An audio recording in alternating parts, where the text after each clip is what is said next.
आधी रात का समय था। कुबेर सिंघानिया की 5.5 करोड़ की काले रंग की कार फुल स्पीड में सड़क पर भागी जा रही थी।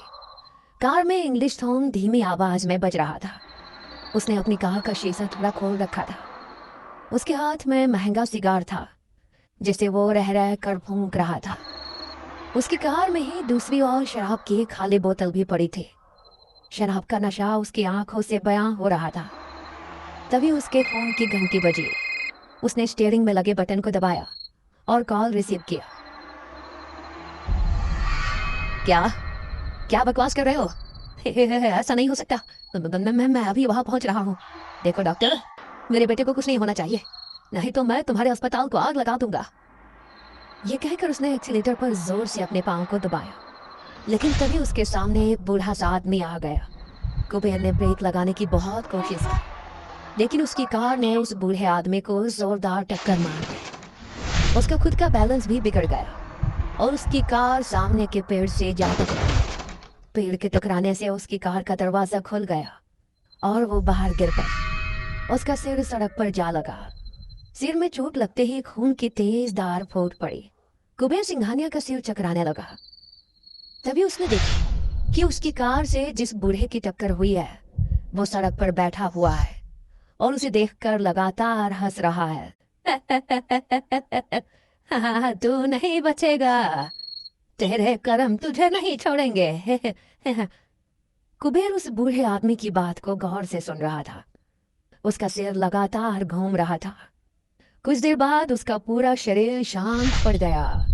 उसकी बॉडी के शांत पड़ते ही उस बूढ़े ने अजीब सा मुंह बनाया और कुत्ते की तरह भौंकने लगा। उस समय कोई उस बूढ़े को देख लेता तो उसका हार्ट फेल हो जाता। उसका चेहरा बहुत ही भयानक हो गया था और कुत्ते की आवाज तो वो ऐसे निकाल रहा था जैसे कि वो खुद एक कुत्ता हो। कुछ देर बाद बहुत सारे कुत्ते कुबेर सिंघानिया की बॉडी के आगे इकट्ठे हो गए। जंगली कुत्ते थे वे, जो हाईवे के पास वाले जंगल में रहते थे। कुत्तों के इकट्ठा होते ही उस बूढ़े ने उन कुत्तों को कुछ इशारा किया और उनकी तरफ पोटली नुमा कुछ फेंका। कुत्तों ने उस पोटली को सूंघा।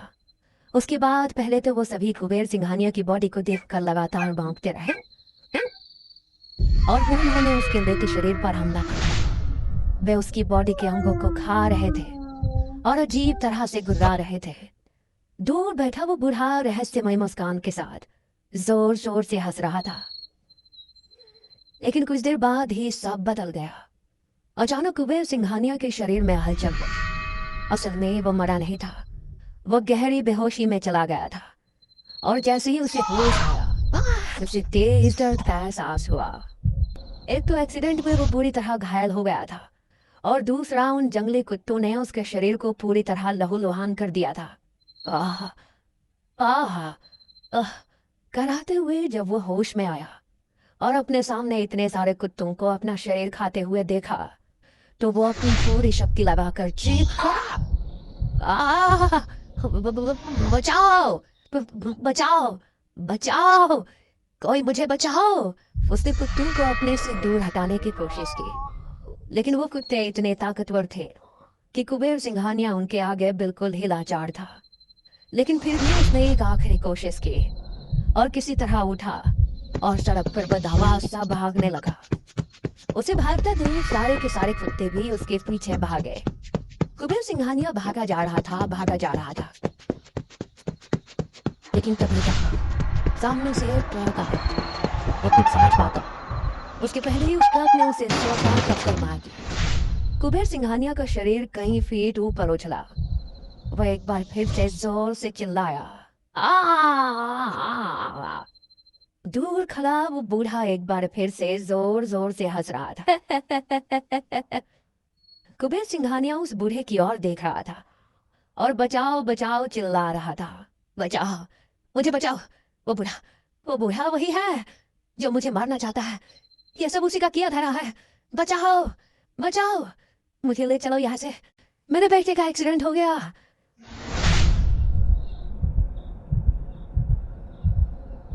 पापा, पापा क्या हुआ पापा? आप इस तरह से क्यों चिल्ला रहे हैं? अरे कौन सा बूढ़ा, किस बूढ़े की आप बात कर रहे हैं? यहाँ तो हमारे अलावा कोई नहीं है पापा, और मैं तो आपके सामने सही सलामत हूँ। किसने कहा कि मेरा एक्सीडेंट हुआ है? कुबेर सिंघानिया अस्पताल के बिस्तर पर पड़ा था।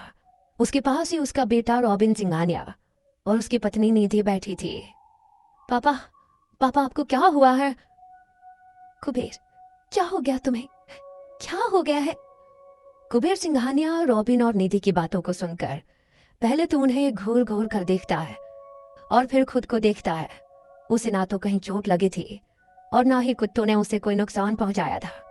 कुबेर सिंघानिया खुद को घूर घूर कर देख ही रहा था। तभी डॉक्टर संजय वहां पहुंच गए। डॉक्टर संजय कुबेर सिंघानिया के बेस्ट फ्रेंड थे। पिछले 1 महीने से कुबेर उन्हीं की मेंटल अस्पताल में एडमिट था। उसने कुबेर को एक नींद का इंजेक्शन लगाया और फिर, अंकल, मुझे पापा की हालत देखकर रोना आता है। पता नहीं इन्हें क्या हो गया है। संजय, कुछ भी करो लेकिन इन्हें ठीक करो। अब हमसे इनकी हालत देखी नहीं जाती है। इस पूरे शहर पर राज करने वाले की क्या हालत हो गई है।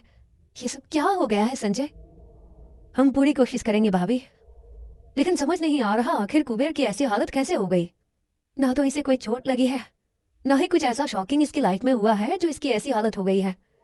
बहरहाल मैं गारंटी देता हूँ, ठीक तो मैं अपने दोस्त को जरूर कर दूंगा, चाहे कुछ भी हो जाए।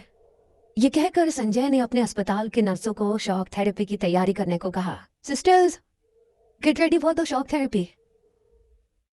कुबेर सिंघानिया एक ऐसा बिल्डर जो सच में कुबेर ही था।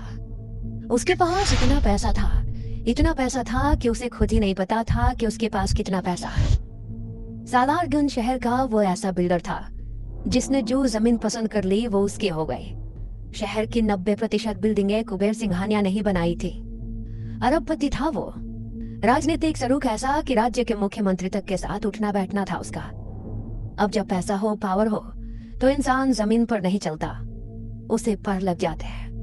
घमंड में वो इतना चूर रहता कि उसे अपने आगे हर कोई कीड़े मकोड़े नजर आते हैं। कुबेर के परिवार में उसकी पत्नी निधि के अलावा उसका इकलौता बेटा रॉबिन सिंघानिया था।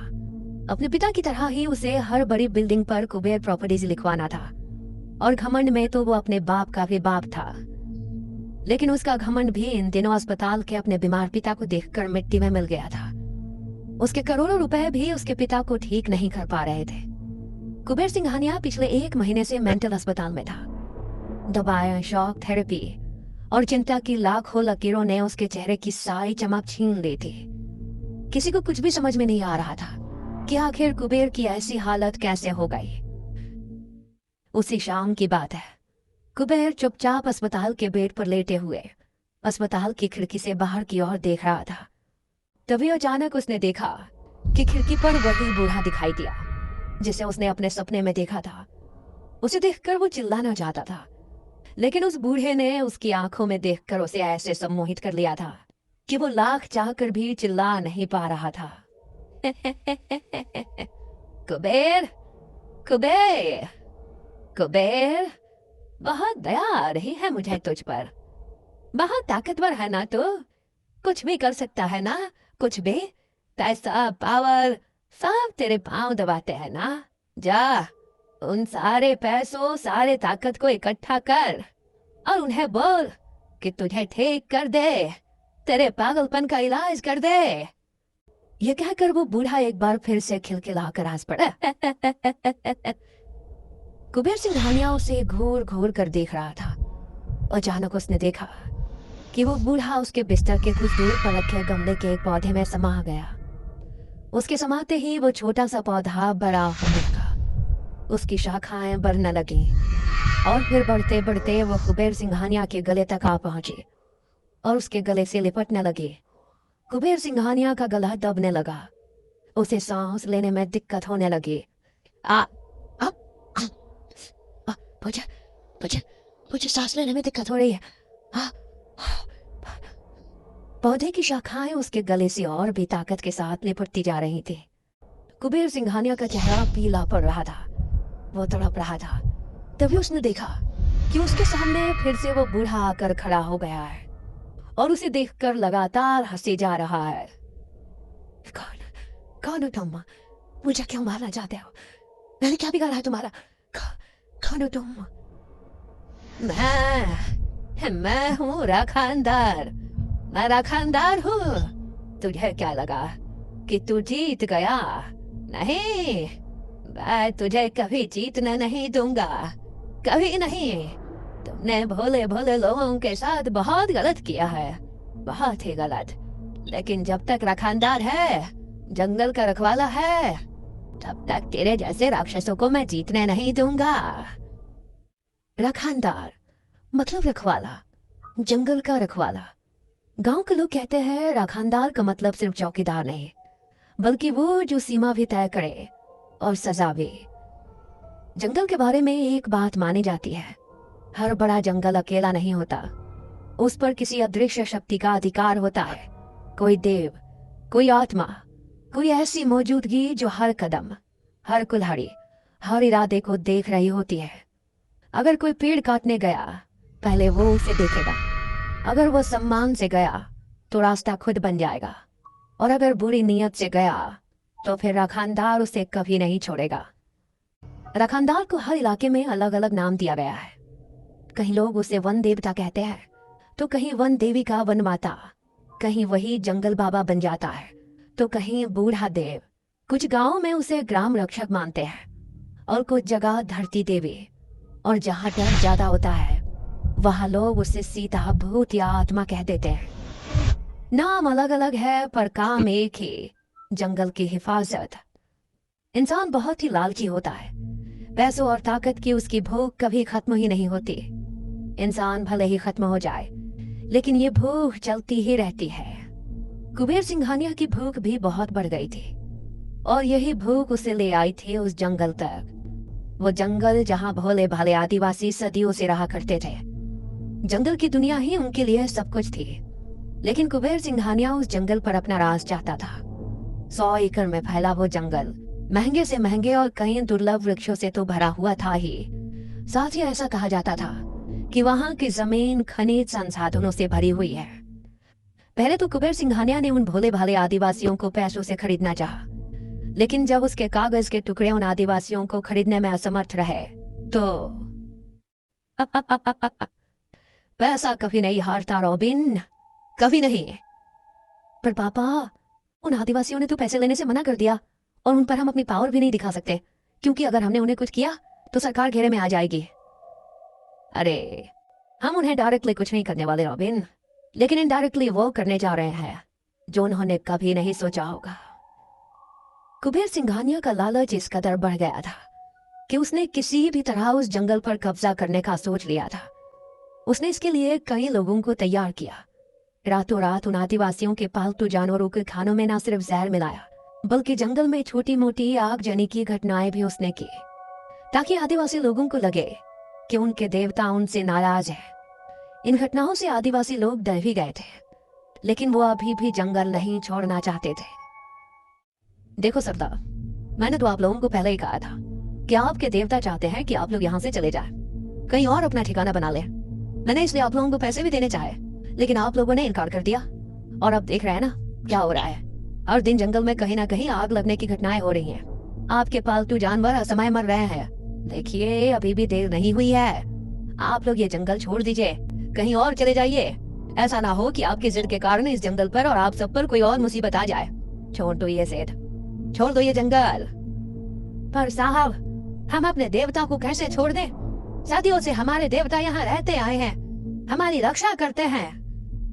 देखिए, आप इस जंगल के सरदार हैं। आपका कहना बिल्कुल सही है कि आपके देवता यहीं रहते हैं, आप उन्हें छोड़कर नहीं जा सकते। लेकिन उसी देवता ने तो मुझे सपने में आकर कहा कि आप लोग यहाँ से चले जाइए।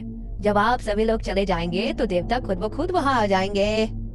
नहीं साहब, हमारे जंगल देवता यानी हमारे रखानदार खुद ब खुद कभी नहीं जाते। हम ले जाते हैं उन्हें अपने साथ। आज से सैकड़ों साल पहले हमारे पूर्वजों के पूर्वजों ने भी उन्हें यहाँ लाया था और स्थापित किया था। देखो, तुम लोग मेरी बात समझने की कोशिश करो, नहीं तो तुम्हारे रखानदार का गुस्सा तुम पर ही उतरेगा। नहीं साहब, अरे हमारे रखानदार हम पर गुस्सा नहीं करते। अरे वो तो हमारी रक्षा करते हैं, हम उन्हें छोड़कर नहीं जा सकते।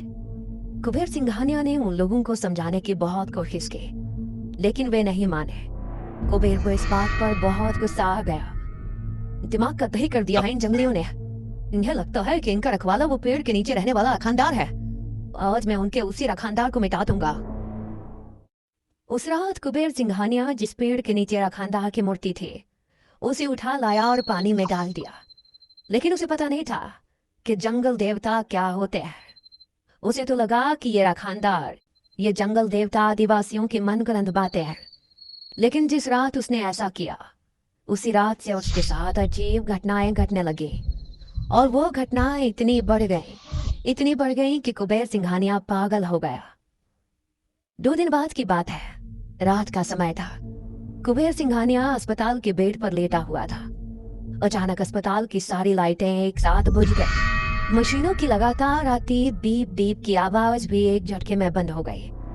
कमरा इतना शांत हो गया कि कुबेर सिंघानिया को अपनी ही धड़कनें कानों में गूंजती हुई सुनाई देने लगी।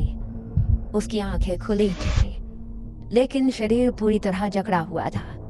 वो हिलना चाहता था, चीखना चाहता था, पर उसकी जीभ जैसे पत्थर बन चुके थे। तभी खिड़की से ठंडी हवा का एक तेज झोंका आया। हवा के साथ सूखी पत्तियां, गीली मिट्टी की गंध और जंगल की सड़ांध पूरे कमरे में फैल गई। धीरे धीरे कमरे की दीवारें बदलने लगी। सफेद दीवारों पर दरारें उभर आईं और उन दरारों से पेड़ की छाल जैसी बनावट निकलने लगी। अस्पताल का कमरा अब कमरा नहीं रहा, वह जंगल बन चुका था। फर्श के बीचों बीच एक गहरी दरार पड़ी। उस दरार से सबसे पहले एक हाथ बाहर आया, लंबा, काला, लताओं से लिपटा हुआ। फिर पूरा शरीर बाहर निकला। वो वही बूढ़ा था, लेकिन अब इंसान की तरह कहा था वो। उसका सीना पेड़ के तने जैसा सख्त था। हाथ जड़ों में बदल चुके थे। आंखें गहरी और जलती हुई, जैसे उनमें सदियों का गुस्सा भरा हो। वो राखांदार था। राखांदार ने एक कदम आगे बढ़ाया। जैसे ही उसका पैर जमीन पर पड़ा, पूरा कमरा कांप उठा।